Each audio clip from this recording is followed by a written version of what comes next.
Good morning to everyone. আমি আজ গ্রামের বাড়িতে আসলাম।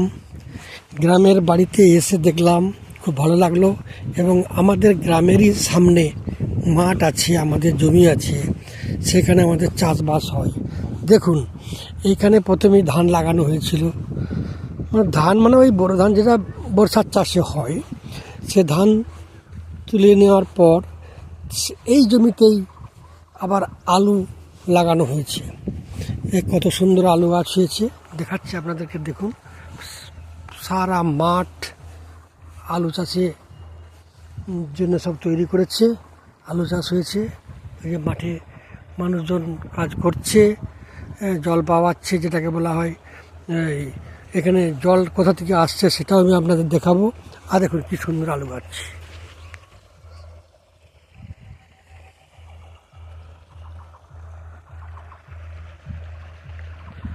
তারপর দেখাচ্ছি এই যে এত বড় মাঠ, মাঠের মধ্যে এরা জল কোথায় পায়? জল পাওয়ার এখানে যে ডিপটিএল, সরকারি ডিপটিএল আছে, এখান থেকে জল নেওয়া হয়। দেখুন, এই যে এখান থেকে জল বেরোচ্ছে, এই জল দিয়ে এই আলুতে এই জল পাওয়ান দেওয়া হয়। তো আপনি বলবেন এটা কোথাকার জায়গা? এই জায়গাটা হচ্ছে হুগলি ডিস্ট্রিক্টের কামারপুকুর, যেখানে শ্রীরামকৃষ্ণ দামোদর জন্মগ্রহণ করেছিলেন। ওইখানকারই কাঁটালি বলে একটা জায়গা আছে, আমার কামারপুকুরের চটি, কামারপুকুর চটির সামনে, সেইখানেরই পাশের মাঠ। কত সুন্দর শস্য শ্যামল পরিবেশ। এত এইসব চাষিরা আমাদের আলু লাগিয়েছে, আমারও লাগানো আছে, বাট আমি চাষ করতে না পারলেও মানুষজন দিয়ে চাষ করায়। তো এইভাবে আমাদের কৃষিকাজ এখানে হয় খুব ভালো, এবং খুব ভালোই আমাদের চাষিরা কৃষি। এত সুন্দর আলু গাছ হয়েছে, সেটা আপনার এবারে আলুটা উঠবে কখন?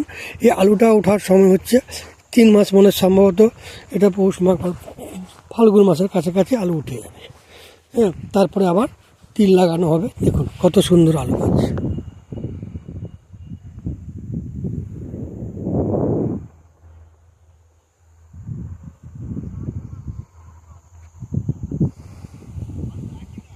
যেখানে দাঁড়িয়ে আছি, এটা কি বলবো, কাঁটালির মদনমোহনপুর, এই জায়গাটার মৌজার নাম মদনমোহনপুর।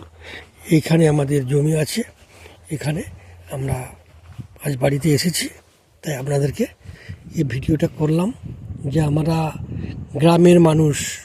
আজ শহর কলকাতায় আছি, ঠিক আছে, বাট এখান থেকেই তো আমাদের সমস্ত কিছু। তো ভালো লাগে গ্রামের শস্য শ্যামল পরিবেশ, ঠান্ডা স্নিগ্ধ, মজা লাগে। তো যাই হোক, ইন শর্ট, এই ভিডিওটা আমি বিরাট বড় করছি না।